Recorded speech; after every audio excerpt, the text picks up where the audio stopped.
Hey guys, welcome back to another episode of Opposite the Monitor. And today I'm going to get into, Baldur's Gate 3. It just released. I got a little bit to talk about on that. We also got some information regarding Battlefield 2042 as well. And we also got a little bit more information on the Assassin's Creed Mirage and its playtime. So let's go ahead and get into it.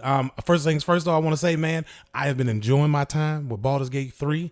I do like some of the subtle changes they've made to the initial tutorial and the progression of it, as well as like the cut scenes and everything like that. And so, man, I've just been enjoying my time with it. But there are some things that we need to point out, and some things that I don't necessarily remember from the early access portion of this. But Baldur's Gate 3 players demand option to remove friends' custom character from co-party after they exit. This is something that I just recently noticed as well. So essentially and this is just from back from the time that I could just remember, but essentially when I played the early access version with my friends and stuff, when we played together, yes, their character was persistent within my world when if I would exit and then I would like join my world before they got on, or if I just wanted to play by myself and do a little bit of investigation, without them, their character would still be there. But I could essentially leave them into the camp and stuff. Or I had the option to, hit escape, go into the settings, go to the session settings, and then you could essentially just remove that character out of your group because it was a player character. And this is something that I've noticed that I wasn't able to do in my recent play. And this is just me. I was playing solo. I actually forgot to change my multiplayer settings. So when I was playing solo, my session was set to public. So a random person just joined.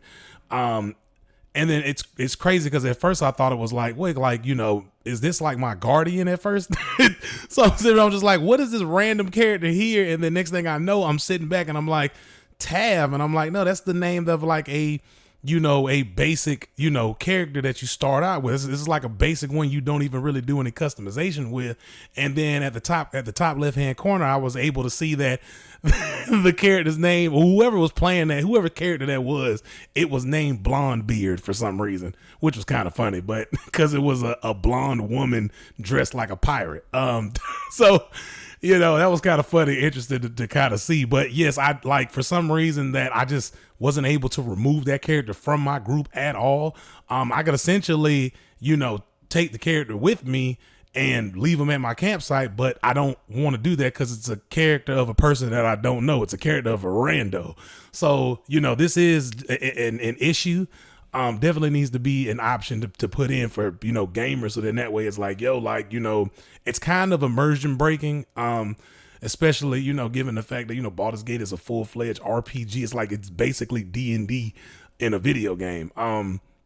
So kind of go on. They got a little bit of, I guess testimonials or, people just on Reddit, voicing their opinions about it. But, so go on further. They say that currently when players join such a party, they have to create a new character and cannot select an existing one. This is something that I haven't personally come into contact with while playing the game.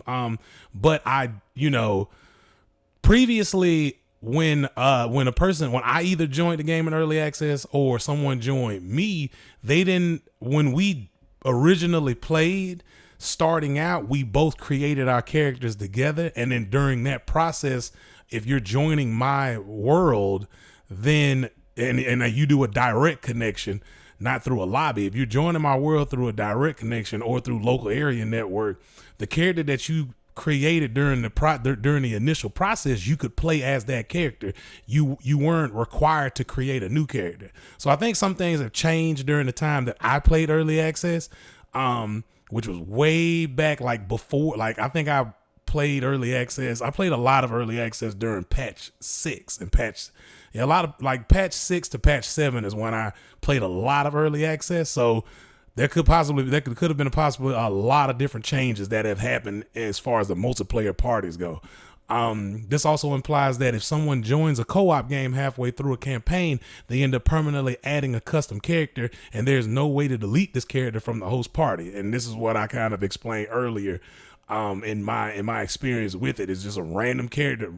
Currently right now, there's just a random character in my world that I cannot get rid of, and I left that person's character at the beach. They're just sitting there at the beach waiting, for my God hands to take them out, put them out of their misery, essentially. So they're just sitting there waiting to be, discarded. But so yeah, another point I kind of wanted to bring up too is that additional players joining the game can only control their existing characters and are unable to create new ones as well. And yeah, this is something that I've also not come into contact with either. This seems like a change that happened after patch 6, or maybe it could have just been a change that was implemented between patch 9 and the full release of the game. But this is something that I personally haven't come in contact with either. It's very annoying. I would say that much. Given the fact that, you can only control their existing characters and can't create new ones. So you're kind of like stuck in a conundrum with that. But they kind of got some quotes here quotes from people who are, voiced their opinion as well. It says, this must be a bug, right? There's no way this would be a design choice. I joined my friend's game for a moment to see how he was doing. We just found out that my custom character is now permanently in his party forever. There's no way to remove him. And another one goes on to say, I might be misremembering, but it was possible in early access to join an in-progress multiplayer game and control one of the companions. Is that not doable anymore? And then they kind of go on additionally to say that some believe that it makes sense to lock in the players to ensure narrative consistency. They also feel that this helps prevent immersion breaking situations where characters appear and disappear randomly. I guess you could make an argument for that. It could be immersion breaking. I do think that there needs to be an option though. It's not necessarily immersion breaking to me per se. I'm still, and this is just like from my experience with early access, like earlier on, there used to be server issues. And when you try to attempt to play multiplayer, you'd have like disconnects, things like that would exist, that would happen. And you'd have like issues sometimes where the character would just disappear in the background.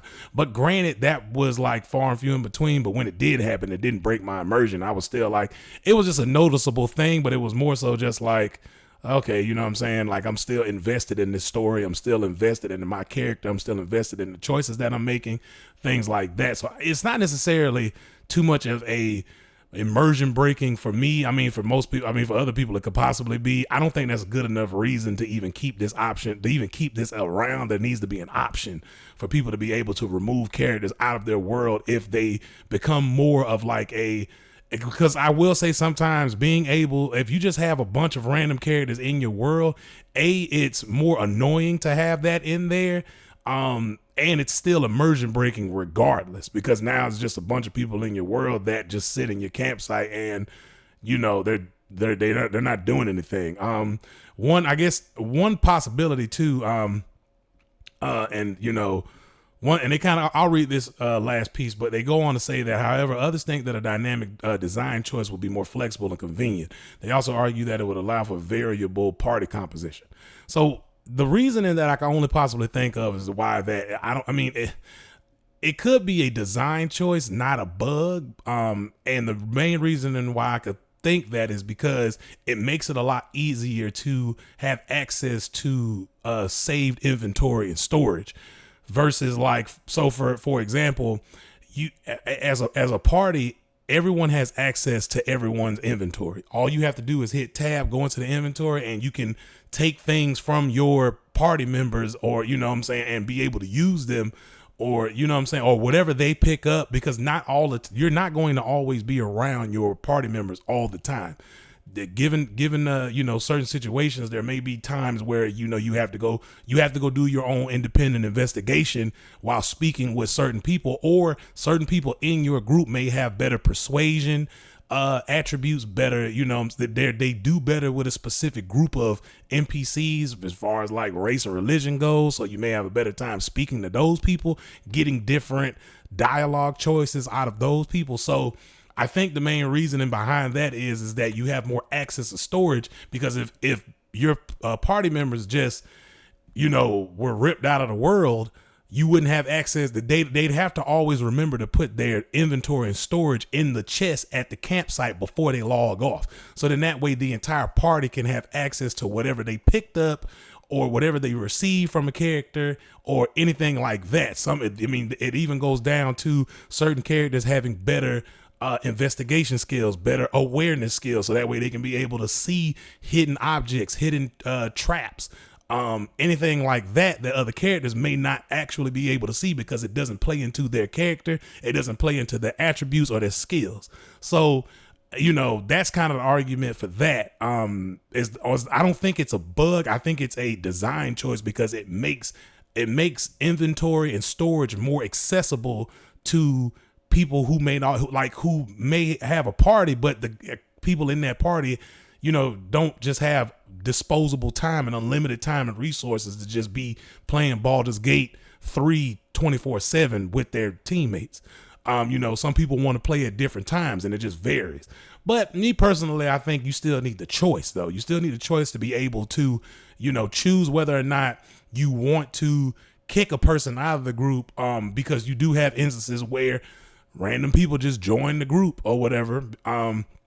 Especially if you are like me and forget to change your multiplayer settings, and now you just have randos just like dropping into your server and stuff, and now there's just like a rogue character just loose, just sitting around in your world, and then their blip is always on the map too. So you always see them on the map. And so, yeah, I think it definitely needs to be a choice. I could have swore, but I could could also be misremembering, but I could have swore that in going into the session manager, you can right click and, remove a character from the entire session. And I attempted to do that last night and it didn't work. So I don't know if the character has to be controlled by a person for you to be able to do that.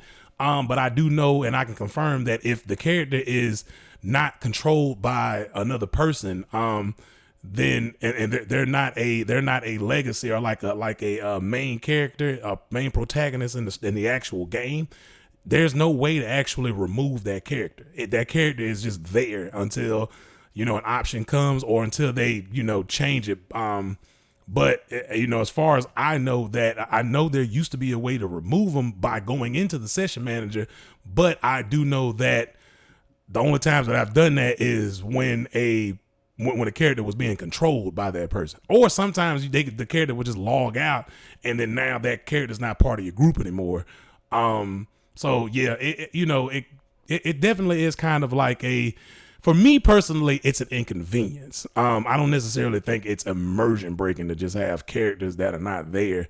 Because essentially, you're all on the same kind of mission, I guess. And then you also have the main protagonist of the story that can absolutely fill those roles and be able to fill those story plot gaps as well without necessarily having your own personal friends be involved in the story. But yeah, that's kind of just some information I wanted to touch upon though. I thought it was kind of interesting. But other than that though, man, Baldur's Gate 3 is exactly what I expected it to be.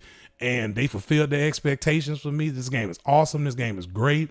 I don't care about any other I don't care about any other developer trying to, trying to just basically say this shouldn't be the baseline. No, you should always strive to be the best in your market, to be the best in your niche. And this is exactly what Larian does. That me personally, as of recent, not even just as of recent, but as far as some of the more newer studios go, Larian Studios to me is probably one of the best not one of the best, but the best RPG development companies that is around currently. I can't name anybody else that does RPG the way they do RPG. So congrats, man. I'm loving the game. I really do love Larian Studios, man. They're awesome. Definitely.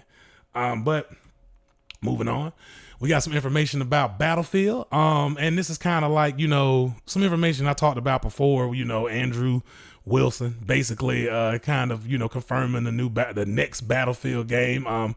But they tease next Battlefield game. Electronic Arts is starting to officially talk about the next major release in Battlefield, the popular online multiplayer shooter franchise, of course. Not popular as of late, though. But some of the key highlights of this article kind of brings up, though, is Battlefield 2042 sales were disappointing. We all know this because they didn't live up to the expectation of the fan base. And they tried to they tried to trend chase and try to, be something that Battlefield isn't, and it didn't work out for them. Battlefield is the next Battlefield is supposed to be a reimagining of the franchise and will feature a connected ecosystem, although specific details are still unknown. Once again, I reiterate and I say this: you've already done that. You've already said that 2042 was a reimagining of the franchise. You already did that. You failed at it. Stop trying to, I don't know if reimagining is just a buzzword to try to drum up some hype, but it's not the correct buzzword. What you need to be saying is that we're going back to the drawing board, or no, we're going back to what we know. That's what you need to say. We're going back to what we know, and I guarantee you that will get people excited. You know what I'm saying? So it's like, it's just a headache sometimes, man. But 3 studios are rumored to be involved in the game's development, suggesting a diverse multiplayer experience and a possible tie-in with a narrative component. Great, bringing back some, story-driven elements. I love that because Battlefield 2042 didn't have that. It was multiplayer focused. So they kind of go on to say in a Twitter post, EA says that the next Battlefield will be a reimagining of the franchise and that it will feature a connected ecosystem. So kind of like go into more detail with the connected ecosystem part of it. There are rumors that could explain that the connected ecosystem for the next Battlefield. 3 studios are said to be working on the next Battlefield. EA DICE is focusing on the game's core multiplayer modes. Ripple Effect is believed to be working on a different multiplayer experience that could be a battle royale or an extraction experience, which you've already tried. You've already done that.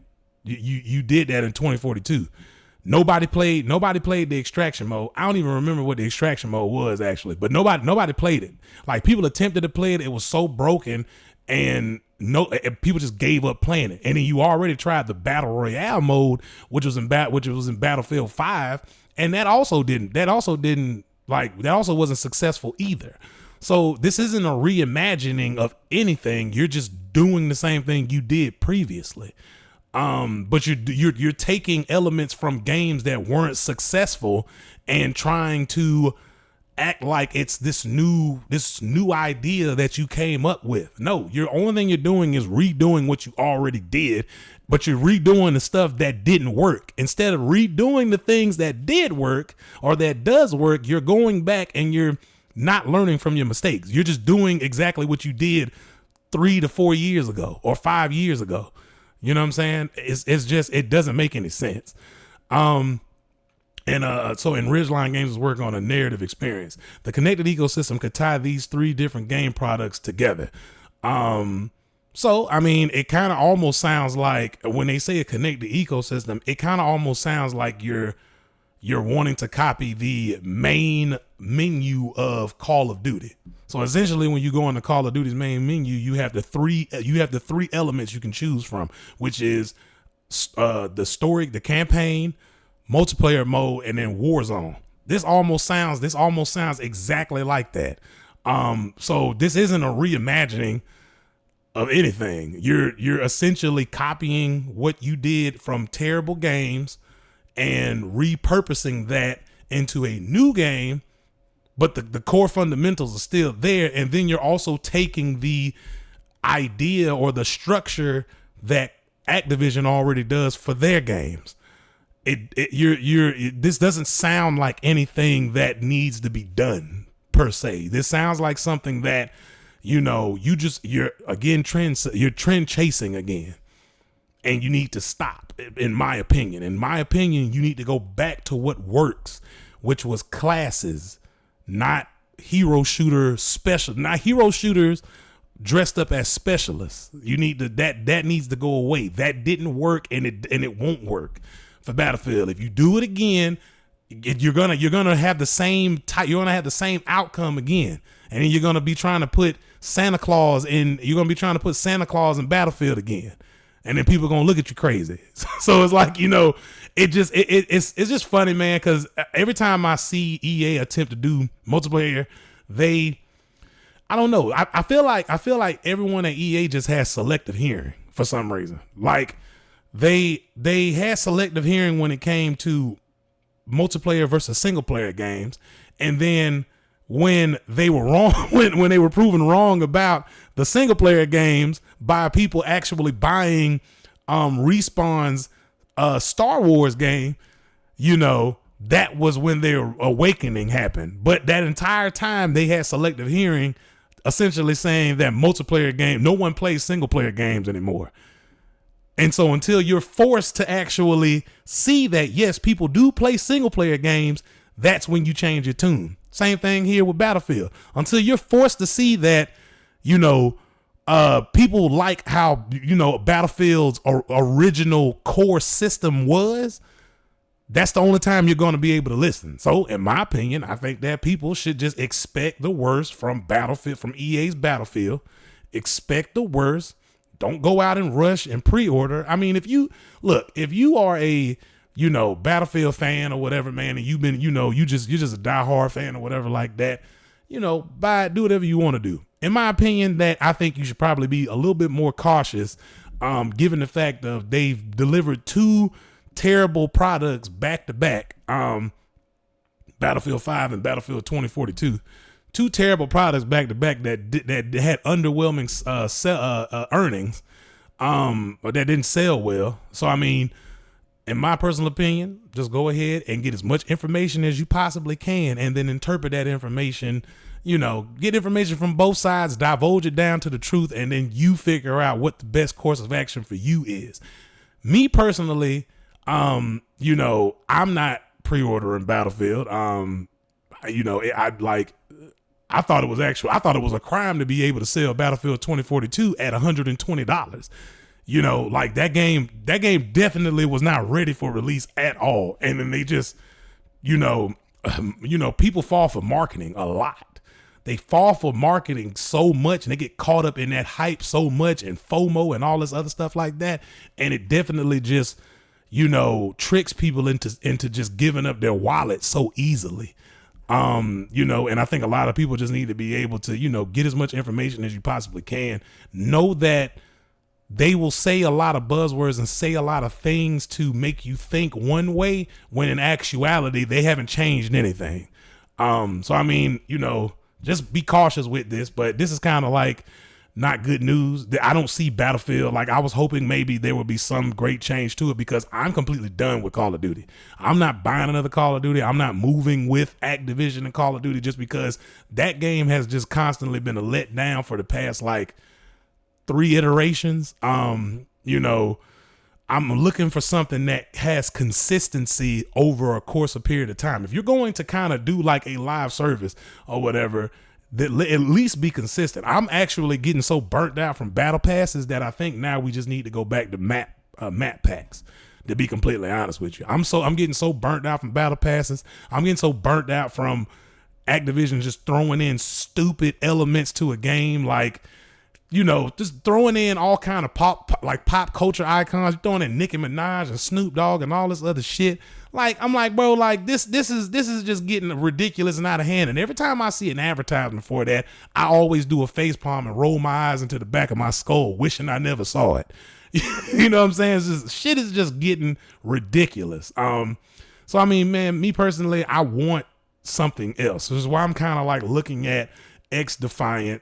And I'm hoping Ubisoft doesn't go down that road either, because they've made a lot of great changes to that game to make it not feel so generic and arcadey. Granted, like, I mean, I don't necessarily like the specialists or the classes in that game either. But it has a different, it just has a different feel to it. And it doesn't feel too gimmicky, but I'm hoping that Battlefield can kind of reinvigorate, basically reestablish that, that not necessarily hardcore first person shooter, but more like a, back to its grassroots type of, shooter, where it's basically like, you know what I'm saying? It's basically more closely aligned to what a military shooter is, and not just these old gimmicky pop culture type of things that you're just adding into the game. So I mean, don't go down this route, EA. Don't do it. You know, don't do Extraction. Don't do Battle Royale. Don't do any of that. Don't do any of that. Just make a good core fundamental Battlefield game first and sell me map packs. Just sell me maps with, you know, additional weapons, you know what I'm saying? Maybe, you know, additional skins or whatever like that. Sell me that shit. I will buy that as long as the game at its core is fundamental Battlefield. As long as it's fundamental Battlefield, I do not care how you attempt to, well, I mean, I do care how you attempt to monetize it, but don't necessarily monetize it in such a way that it's so like egregious and stupid that it doesn't make any sense. You know, be the first ones to go back to doing map packs. You know what I'm saying? Like, I don't mind like, you know, me personally, I don't mind paying for maps. Me personally, if I can get maybe 2 to 3 maps in a pack with a few guns, new skins or whatever, I would drop $10 every time you drop one, or $15 on that pack every time you drop one. You know what I'm saying? And then that kind of builds upon the game, man. It's like, don't, you know, give me 100 tiered battle pass where I have to sit here and grind out my life to have access to certain shit. It doesn't make any sense. But it's kind of just a little bit of information I wanted to bring up on Battlefield with my take on it as well, man. You know, just be cautious. That's all I'm saying. Just be cautious, be aware, be aware of your wallet. That's it. But I have also some additional news with Battlefield as well, man. And man, here we go. I guess blaming players and gamers again. I guess Battlefield 2042 developer explains why specialists didn't initially resonate with players. Yeah, I read through this article. And it's just, it doesn't make any sense to me. But I'm just gonna like quote what the developer said. Senior producer, Ryan McArthur, senior producer at DICE. He basically says that when we look back at the data and we really started moving forward with introducing the class systems, one of the big things we really started to understand was that a lot of our issues came from the fact that players didn't understand how the specialists were supposed to work. What in the hell? I don't understand how you could come to that conclusion. Most gamers, most players who played Battlefield 2042, or even before they played the beta or the alpha, they understood what the specialists were, and they understood what the purpose of them were. They just didn't like it. It didn't work. Especially the game didn't work with 120 players either, per session. So it's okay. And if you don't understand how something is supposed to work, of course you believe that the old way was better. No, the old way was better because the old way is better.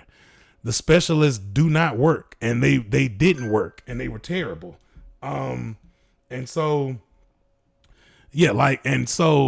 I don't understand how you can come to this conclusion. Feedback from players was really good around this, so we had to find a way to give them what they wanted, but still allow us the freedom and flexibility that we originally wanted too. Each of these specialists were originally designed to fit within the class structure that we had in previous games. We didn't land that communication or execute it in a way that players understood what role each specialist was supposed to play. We underestimated the need to make sure that we constantly tie these things back to the original pillars of Battlefield: class gameplay, squad play, and teamwork. This was one of the big places where we failed. Oh, okay. So your conclusion is that players and gamers they're not smart enough to understand what specialists are.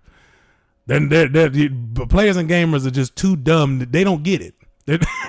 They're too dumb. You got to explain it to them in basic baby language. Like, no, bro. People understood what the specialists were. They just didn't like the specialists because the shit wasn't performed like good. Like, you had specialists that you released with skills that didn't really make a difference on the battlefield whatsoever. Or you just had specialists with skills that were redundant as hell, like the healer, like stupid as hell. You know what I'm saying? Like the elements that they're talking about specifically, which would be class gameplay, squad play, and teamwork, can all be done with classes, not specialists. You can still achieve that same outcome and end goal without without even trying to tie that shit to specialists.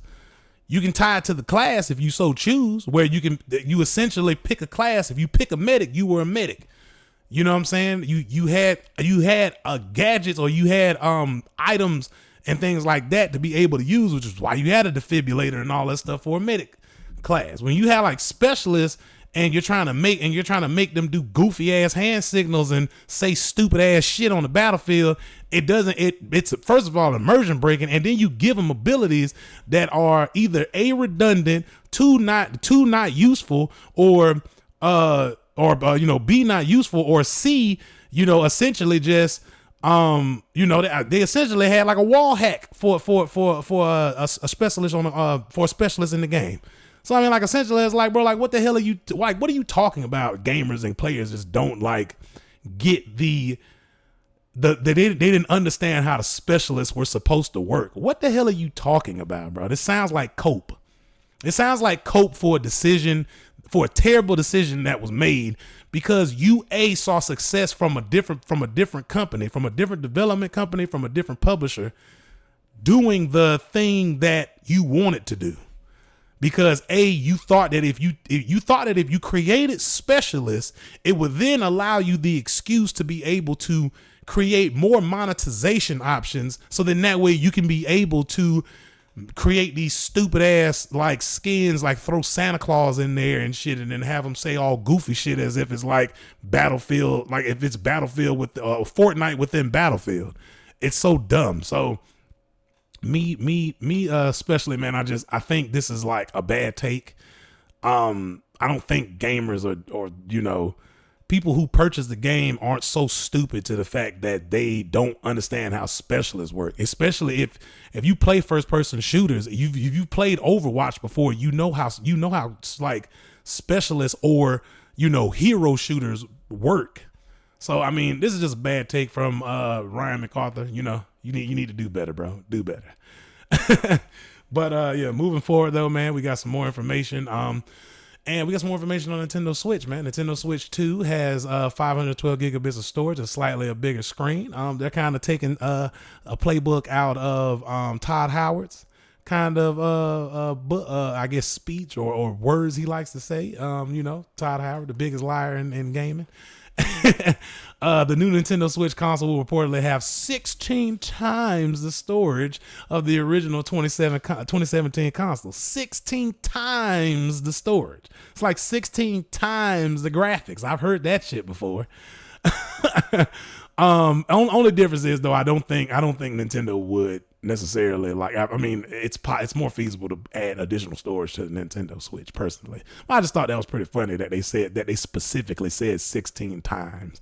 They the way they like to repackage the way the certain words or certain phrases to kind of give it a more like to emphasize or to make it more to accentuate, I guess, the item they're trying to sell you.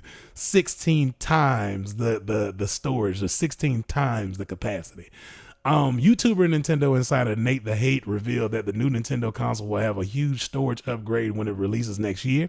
Compared to the paltry 32 gigabytes of internal storage on the current model, at least one version of the Switch 2 will have 16 times that capacity. The Nintendo Switch 2 will also allegedly have a subtly larger screen than the original. While the current Switch hardware boasts a 7-inch LCD screen, the new console will have an 8-inch display. However, it wasn't stated if the display would be a higher resolution than the current device's 720p panel. You know what? I'm glad that the owners of Nintendo Switch of the Switch are going to get more storage. 32 gigs. Granted, I don't know, man. Like, I don't really play too many Nintendo games. I do know that they're not graphically intense.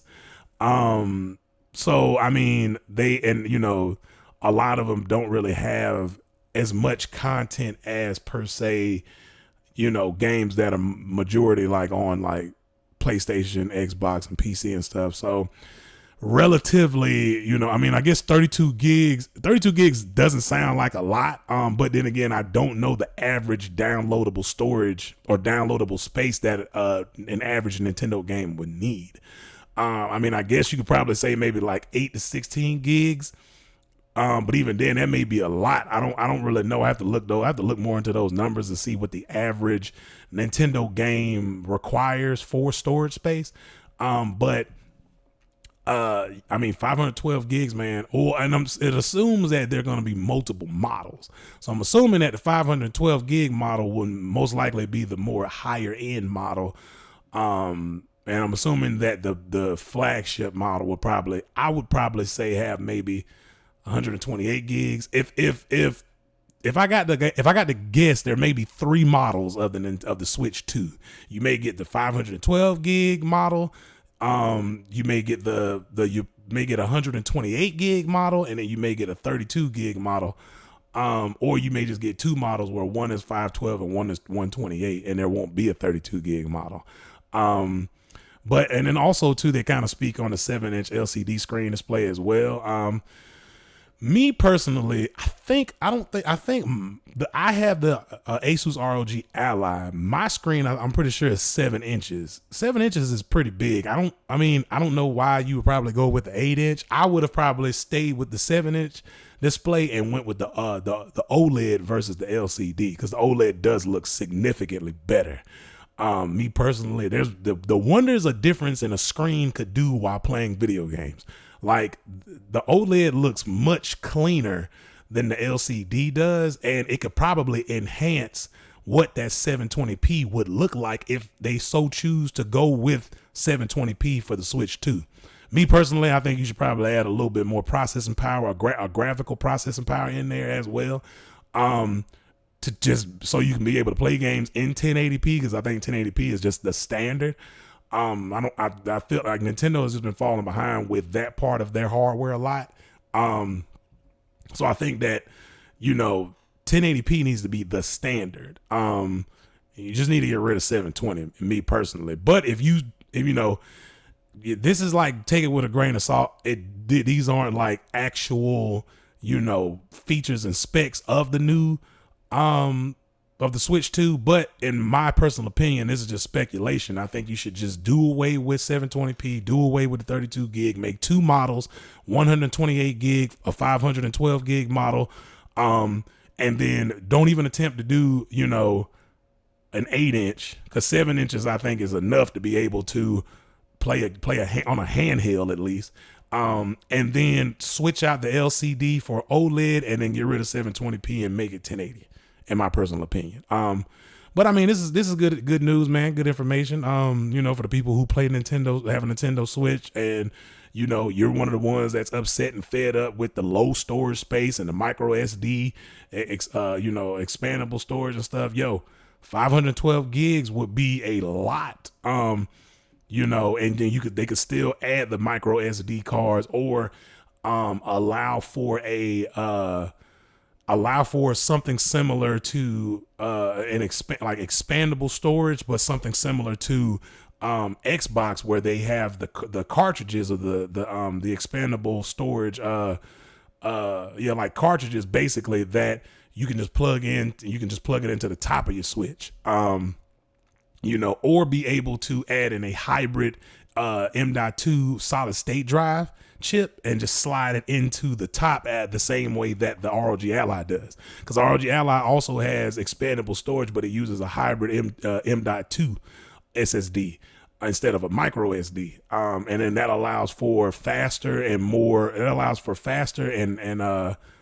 additional space, more additional storage options for the ROG Ally for expanding.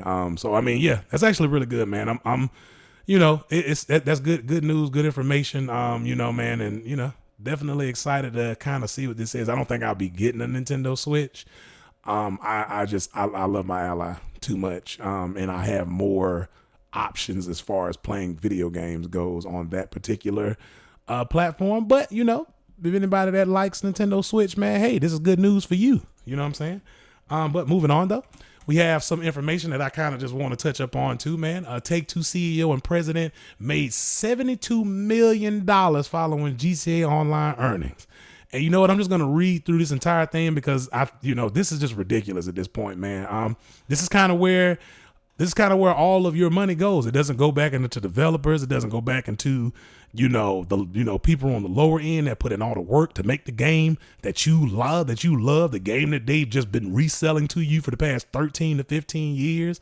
Also trying to create like an entire additional subscription model on top of the one that you already need to pay for through Xbox and PlayStation. You know what I'm saying? So I'm just going to read this whole article, man, just so you guys can get like an entire encompassing, context to the entire story. So Take-Two is one of the largest publishers in the gaming industry with ownership of IPs like Grand Theft Auto and NBA 2K. The publisher has a strong portfolio of live service games. GTA Online only continues to be a massive contributor to the publisher's revenue, bringing in record-breaking numbers with each quarterly earnings report. The latest Grand Theft Auto entry has also sold over 180 million units. Following impressive player spending on online titles like GTA Online, Take-Two has paid its top executives extremely well. As reported by Axios, CEO Strauss Zelnick and President Karl Slatoff made over $72 million this year. And then they kind of go on to say why it matters specifically, but microtransactions have proven, highly profitable for the gaming industry, which we all know. Take-Two is the perfect example of a publisher thriving on player spending, leading to incredible amounts of revenue for their executives. Not surprised by that move. Since Take-Two continues to see record-breaking results with each new report, the gaming giant has doubled the pay for its executives. The $72 million figure is over twice the amount from 2022. So they've more than doubled the amount that they earned last year only from microtransactions.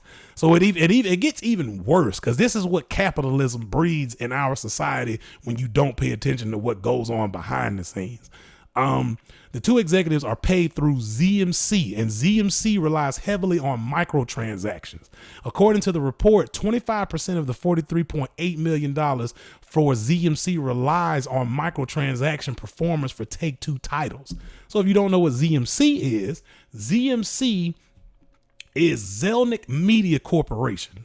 It's owned by Strauss Zelnick. ZMC is described as a private equity firm that seeks to identify and invest in companies in the media and communication sector, and Take-Two is one of them. This is how he's able to essentially pay himself and his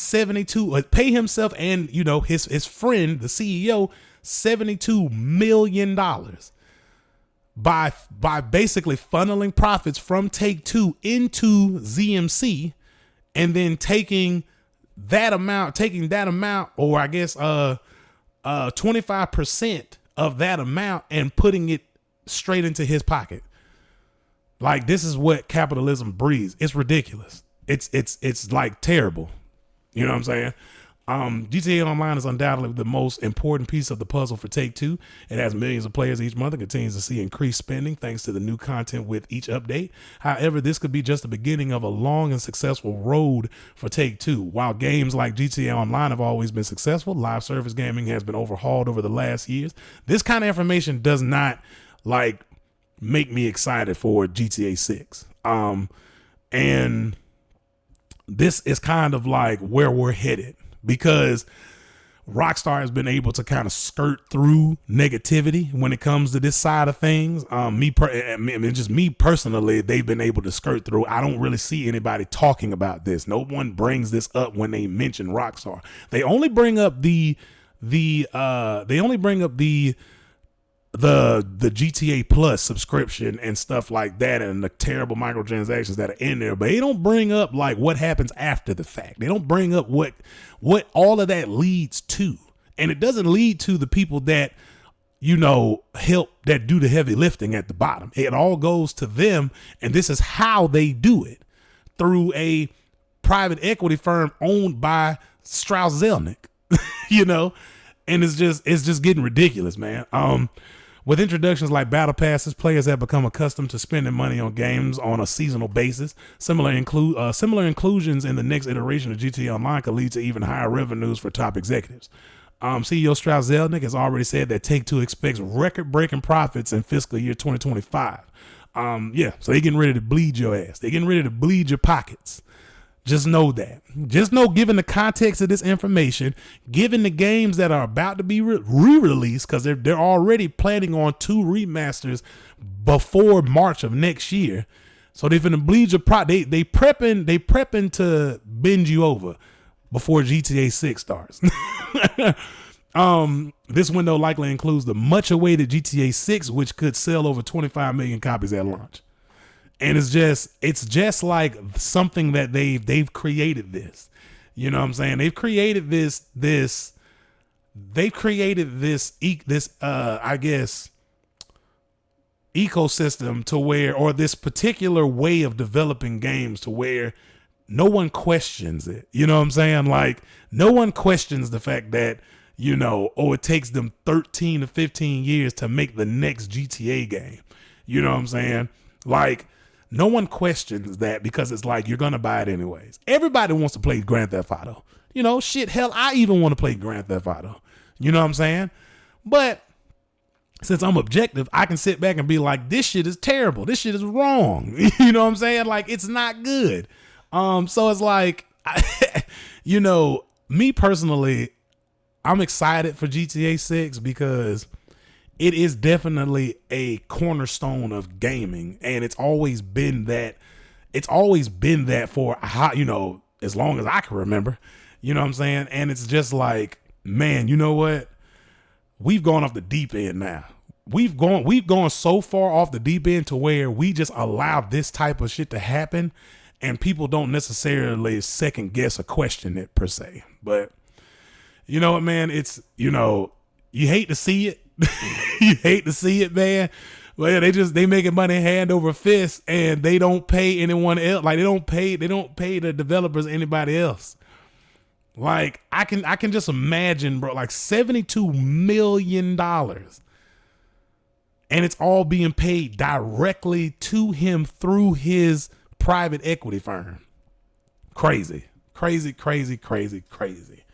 But moving on, we got some information about Hogwarts Legacy 2. Developers' next game spotted in a job listing, as per usual. That's what we're kind of seeing. I'm starting to feel like that's where we get all of our information from, is through a job listing. Recently discovered job listings on the Warner Brothers website confirmed that Avalanche Software is currently staffing up for a high-profile AAA title. Please take this information with a grain of salt, because this is not necessarily confirmed to be another Hogwarts game. It could be any other title. It could be it could be something new. It could be something based on a completely different IP that Warner Brothers owns. You know what I'm saying? It could be whatever. But the listings confirmed that the successful candidate will be helping to create what's next. I kind of verified that by going into the link and checking out the job description myself. Suggesting this isn't necessarily an expansion for Hogwarts Legacy, but something entirely new.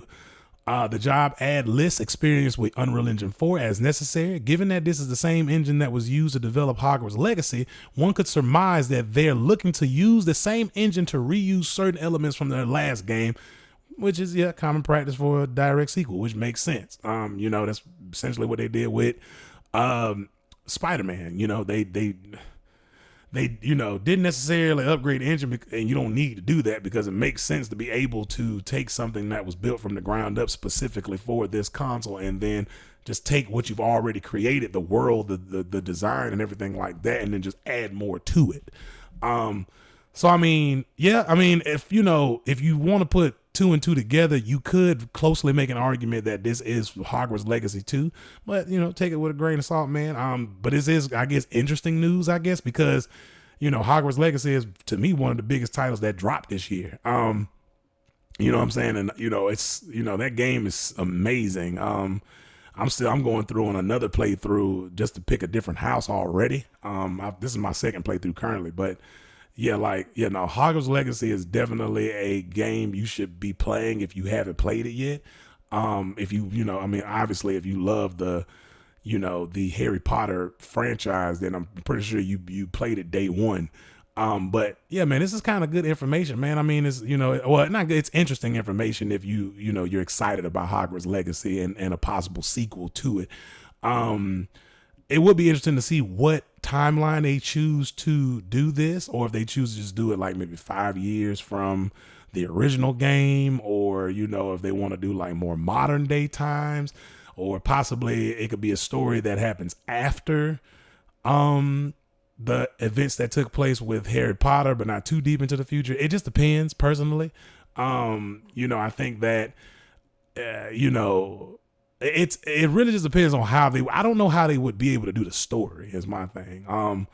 They'd have to pick another like gap in the series to be able to, I guess, base the story on, or it could be loosely based on that. You know what I'm saying? It could be a different type of story, different type of iteration. It could be a side story that happened during the events of Harry Potter, and you just happen to just bump into Harry Potter while he's on his own quest.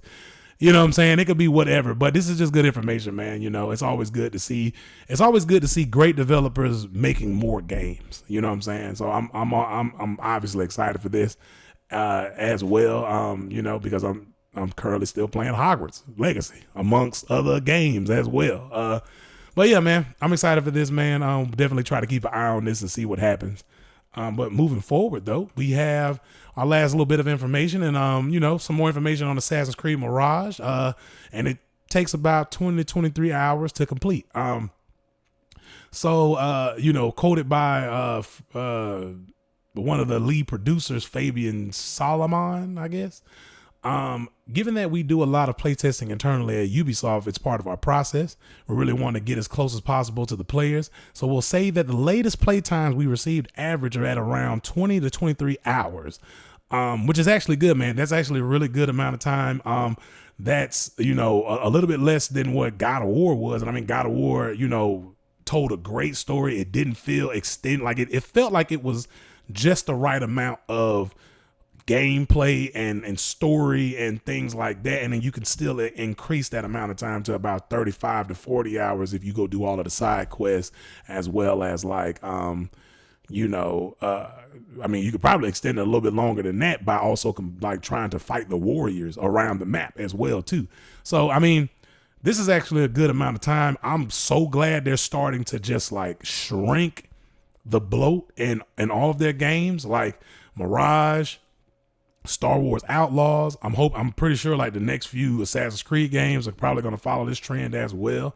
I don't know if the Assassin's Creed Red game will follow this trend, since that will be the last RPG style game in the series. But man, like this is actually good news. So you go on to say that can go up to 25 to 30 hours for the completionists, and we'll say that those who will be rushing the game will be around 20 hours. That's a good chunk, man. That's good sizable amount of time to play a single player game. You know, it's a good amount of time to live in that world. I'm pretty sure this will also fix a lot of optimization issues and things like that day one, so you don't have to worry about too much